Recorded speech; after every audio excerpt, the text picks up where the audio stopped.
What is happening, everyone? My name is Adrian and welcome back to What the Fun.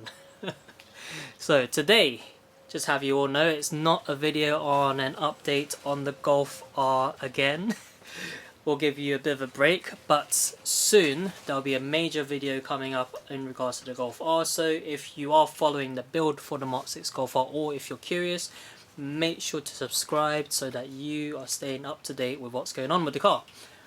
So, moving on to today, I basically put together a video for all of you. And what have I done? It's basically a video, it's a used car buyer's guide. And reason why is in my time since I've had my driver's license, which is quite some time, I've had quite a number of used cars, fun ones, good ones, decent ones, the ones I've not had much problems with. And then obviously I've had quite a number that have had issues with, which we will call them lemons. I've had quite a few lemons in my time as well. So I thought, using my experience and what I've learnt in this time, to share with you a used car buyer's guide so that you can try and avoid some of these lemons as well. Because we all know, shopping for a used car can be quite daunting. There are a lot of used cars on the market, and trying to distinguish between the good examples and the lemons can be quite confusing at times. So I put together a few things in this video to help you identify those lemons a bit more easier. So in the second part of today's video, we'll be looking at cars specifically with the EA113 engine. This can cover quite a large number of Volkswagen Group cars, such as the Mark 6 Golf R. You got like the Mark 5 Golf GTI, Mark 5 Golf GTI Edition 30, Audi S3, and you have some not so obvious options being like the Polo or WRC Edition, which is as rare as trying to find a unicorn right now. Quite a number of Audi TTs, Audi A4s, Skoda Octavia, VRS, Seat Leon FR. I think there's some Seat Cupra Leons. Correct me if I got the name wrong, but you know what I mean. But yeah, in total there's about 30 variations of Volkswagen Group cars that all have the EA113 engine. And what does this mean for you? So basically, in the used car market, you can find cars with the EA113 engine for as little as about £2,000. Might not be a very good example, but you can imagine you can get quite a decent one for not a lot of money, and this is quite a decent amount of performance as well, even for today's standard basically. And there's a lot of aftermarket parts readily available for the cars with this engine, and it's a tunable, or it's a proven tunable platform as well, so you can get quite a decent amount of performance for quite a decent budget. So yeah, so basically in the second part of today's video, I'll be going over some maintenance tips for cars with the EA113 engine, what to look out for when you're looking at cars with this particular engine, and what you can do to make sure the car's running at its best. So to get started, let's go over part one first. Okay, so to get started, you're going to need to have a decent idea of what you're looking for in a used car, because if you don't, it's not going to be easy. Because let's say, for example, let's go to a used car website right now and search for all the used cars available nationwide. You're going to end up with about 400,000 plus results of cars nationwide. So having a rough idea, so a good think about what you want in a used car, is going to help you narrow down the specifics. So this could be things like, for example, are you looking for a diesel or petrol car? Are you looking for a hybrid or electric car? Are you looking for manual, automatic? Do you have a specific budget? are you only wanting German cars or Japanese cars? So having that in the back of your mind is going to help you narrow down the options for yourself. So let's say we run through an example right now. So we're on the topic of the EA113. So I'm going to try narrow down the 400,000 to a smaller group of Audi, let's say, yeah, for example, Audis with the EA113. So I'm going to use these powerful filters and show you some examples. So it starts off with, let's just search for Audis. So we've gone from 400,000 to just over 33,000.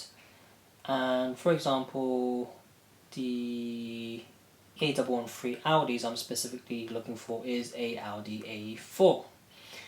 And I know for a fact the Audi A4s with the EA113 not only is a 2-litre engine, so let's narrow down the engine size to 2 litres.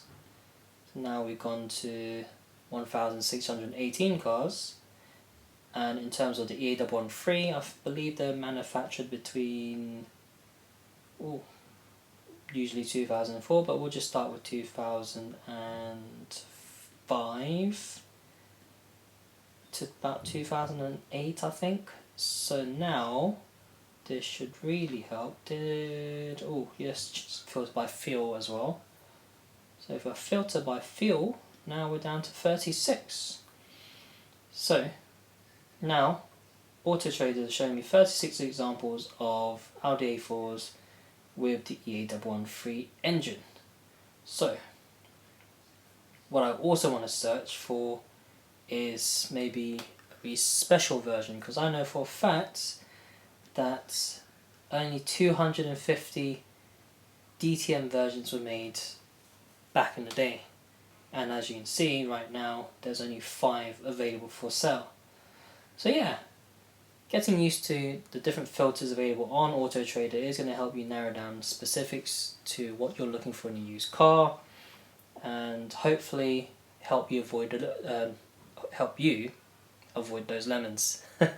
But moving on to the next part, we are going to look into a bit more specifics that will help you avoid those lemons as well. Next up, at this point, you may have already got yourself a bit of a short list of cars to check out.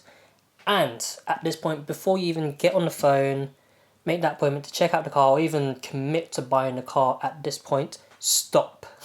Stop.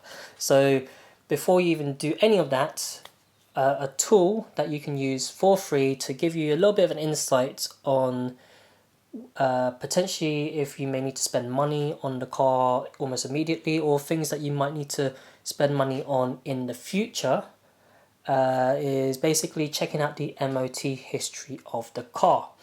And one thing about the MOT history, if it's all been done properly, legitimately, it should give you a very good insight as to how well looked after the car is, or potentially what you may need to spend money on in the future.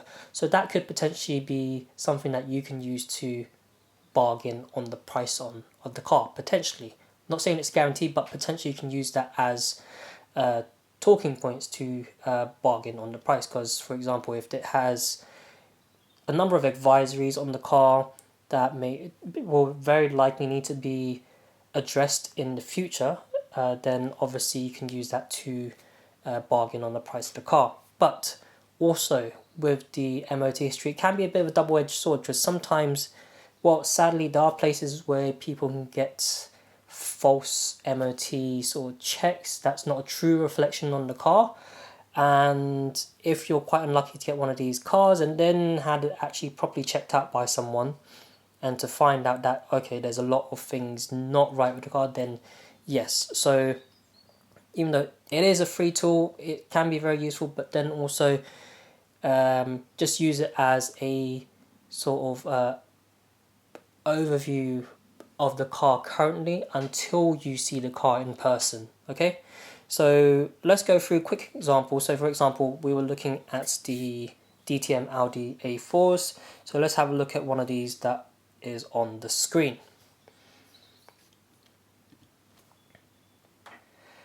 So firstly, you'll need the registration number. So a lot of times on a lot of the adverts on Auto Trader, they will have the number plate available for you to use. So this one, Delta Kilo 55 X-Ray Yankee Delta. So let's go on to our good old Google MOT. So you can just do Google MOT history. It's usually the top link on the screen. A little further down, start now. So it was Delta Kilo 55 X-Ray Yankee Delta. Audi A4, black, petrol, matches what's on, well, what we can see. Their MOT is valid until 2024. So if you scroll down, MOT history. So click show. As you can see, so last MOT was performed January of this year at 93,000, just over 93,000 miles. There's no advisory at this point.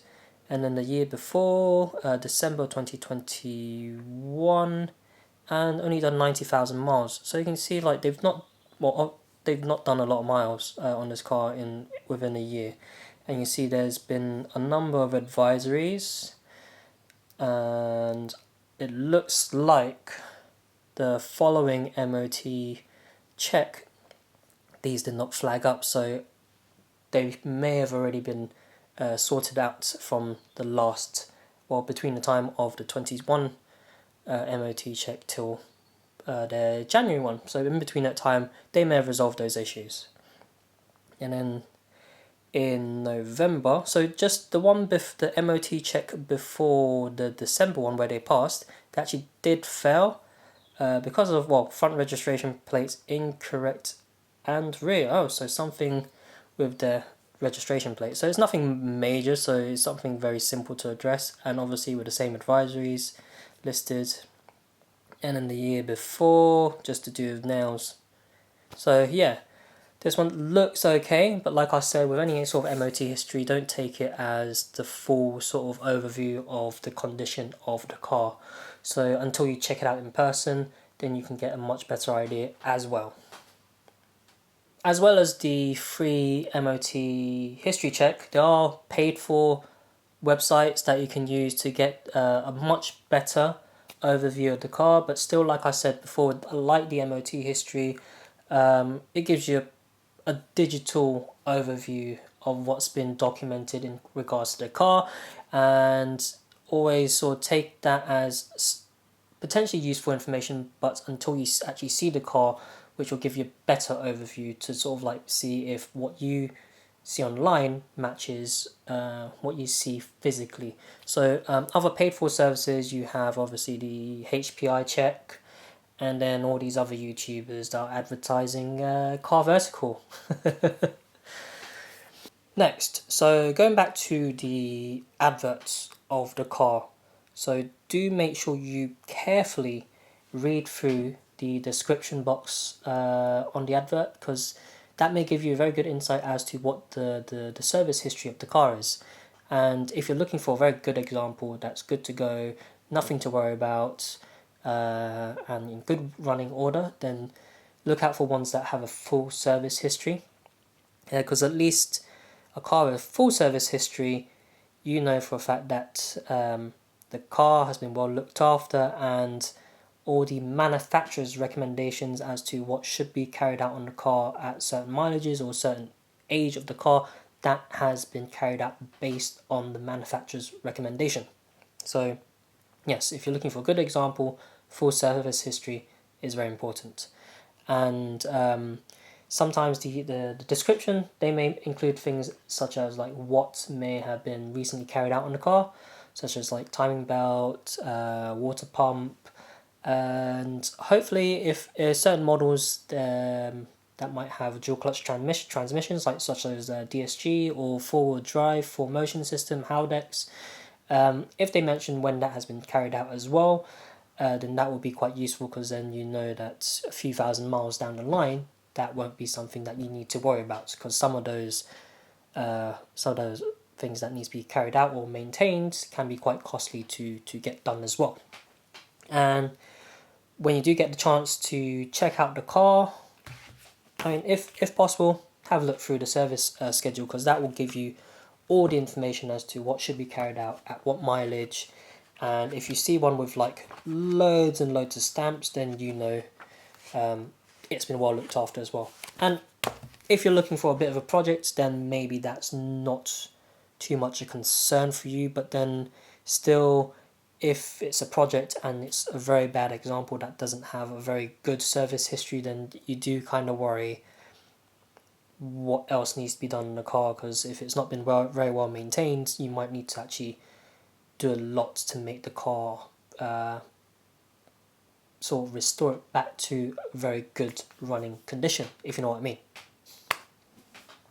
Next up is just making arrangements to actually check out the car. So ideally you would want to check out the car in good daylight, and hopefully not when the car is wet.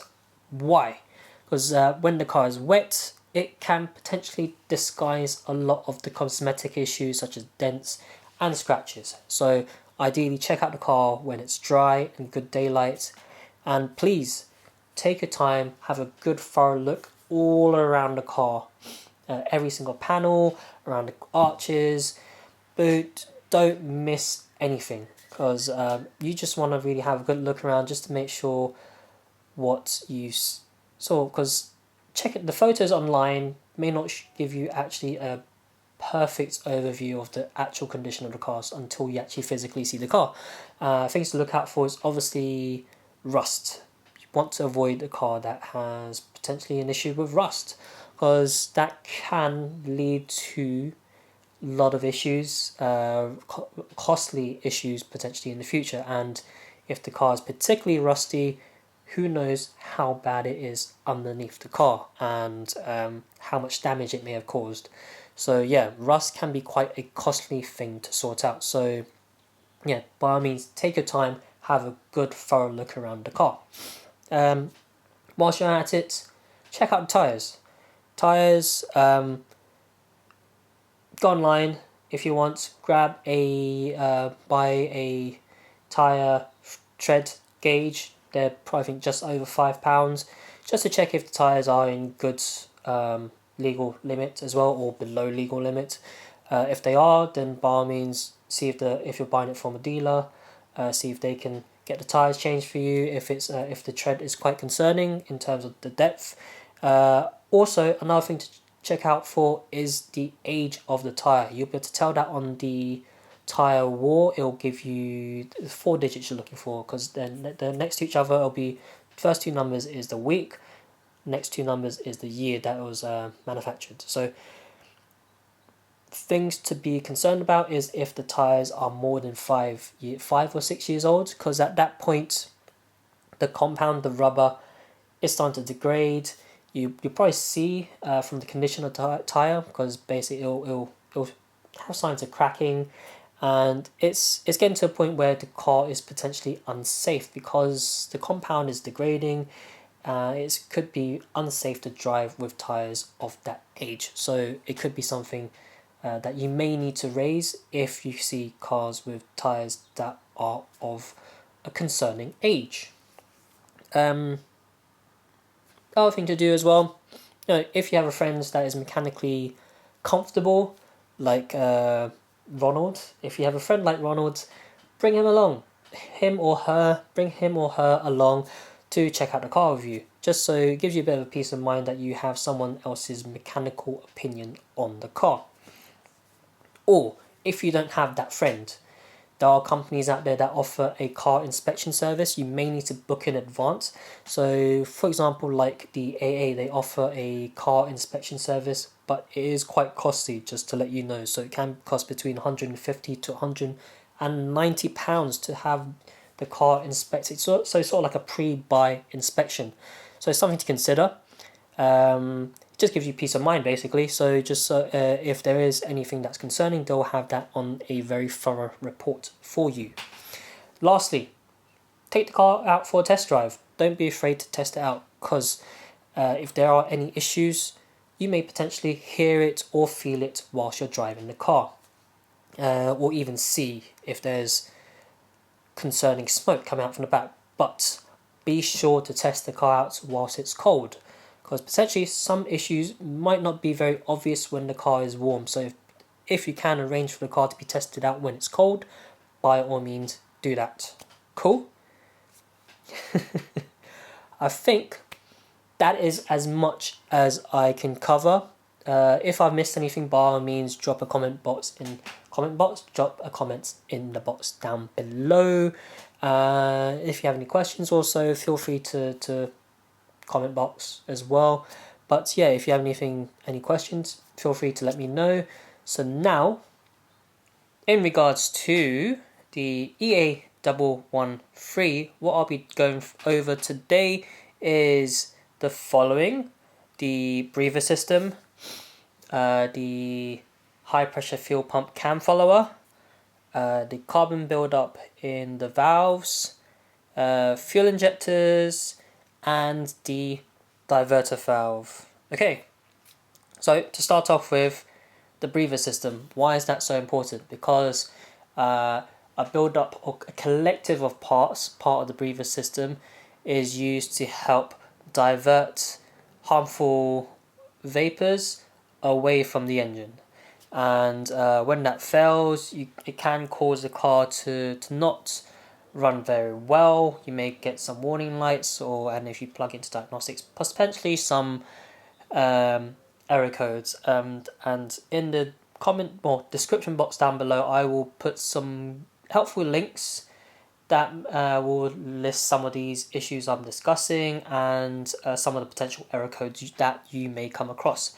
But in regards to the breather system, in my own experience, in a much earlier video with my Golf R, I had a intermittent emissions warning light come out from the car, and from my research, I've replaced a number of parts that is related to this breather system. That is, so basically, they recommended getting the PCV replaced, N80 component, and also obviously looking at all the hoses that are connected to these parts in case there is like a leak as well. Turns out those two parts I replaced didn't resolve the issue. I also had to replace the charcoal canister, and that resolved my issue. But the most common ones that do fail is either the N80 or the PCV as part of the breather system. So if you're picking up a car that's of quite a high mileage, it might be just worth just changing all those components all at once, just for peace of mind and making sure that the car is running at its best. Next up, the high pressure fuel pump. So a specific part in the high pressure fuel pump called the cam follower, which looks a bit like a thimble. That thing that goes over your thumb when you're doing like manual sewing with a needle. You don't want to stab your thumb, so it's like a little cap that goes over your thumb. Yeah, a thimble. So it looks a bit like a thimble. It's a part that's constantly moving inside the fuel pump. The top of it wears away, and last thing you want is for it to get to a point where it's so worn out that it's sending a lot of harmful parts to circulate inside your car, obviously. So I think it's recommended to be changed every 60,000 miles, or if you have a high performance fuel pump in your car, then I think it's between 10 to 20,000 miles that it should be replaced. But yeah, that is one of the things that you should keep on top of. Next up, carbon buildup. Yes. So sadly, in basically how the EA113 engine is designed, and I think it's related to how the fuel is sprayed inside the engine, how that's all combusted and mixed inside the car. As a result, because of the design, it also resulted in carbon building up around the valves a lot more faster compared to other cars. So as general maintenance, it's a good idea. I mean, if you want to keep the car running healthy, or if you've bought a car of a higher mileage and you know they've not done a carbon clean in the valves, then I'd say it's recommended to do so just to keep the car running at its best. So just restoring it to a point where it's almost like it was from day one, and just to keep the car running smoothly, basically, and sort of preventing any potential future issues as well. And whilst you're at it, if you're getting the car carbon cleaned, might as well get the fuel injectors tested as well, because over time, the seals or the injectors can get a bit blocked up, and it can affect how the fuel is being sprayed inside your engine. So either if the seals are deteriorating, it can cause a bit too much fuel to go inside your engine, or if it's a bit blocked up, can cause not enough fuel to go inside your engine. So whilst you're getting the car carbon cleaned, might as well get that done at the same time as well. So yeah, preventative maintenance. So next up, the diverter valve. So the diverter valve is a part that's kind of all linked up or connected to the turbo of your car. And this is more specific to EA113 engines of the earlier generation, because the earlier diverter valves have quite a weak rubber diaphragm inside, and over time that splits, and because, well, if it splits, it can cause the turbo to not hold boost very well, because then that is the point where it's the weakest and causes a leak. So it can affect the performance of the car. So luckily later on they've revised that component and changed it to a stronger version. So you can either replace your existing one with the later ones which it's compatible with, or go for a stronger aftermarket one as well. Where I've actually done on the Golf R, and if you want to check out how I got that done, then I will post a link here. And that covers everything EA113. Well, maybe not everything, but ones that I feel like needs to be highlighted. And like I said, any sort of useful resources I will put in the description box down below. And if you feel like you have, in your experience with a car of the EA113, then please feel free to share your experience in the comment box down below as well. And that is it from me this week. I hope you found all the information I put together useful, helpful to yourselves in regards to avoiding that lemon out there. And all the information I put together for the EA113 engine, I hope you found useful as well. Hope that helps you find a nice running example for yourself as well. Or if you already have one, hopefully the information I put together is good maintenance advice for yourself as well. If you have anything that you feel like I missed out, make sure you drop the comment in the box down below. And in regards to the channel next week, I'm not sure what to do yet. There's like one or two things I might be doing, but maybe I'll surprise you, who knows. But just make sure, if you don't want to miss out, make sure to subscribe, click on that notification bell. If you're enjoying the videos, make sure to like as well. For now, from me, that's it. I'll see you all next time. See you later. Bye bye.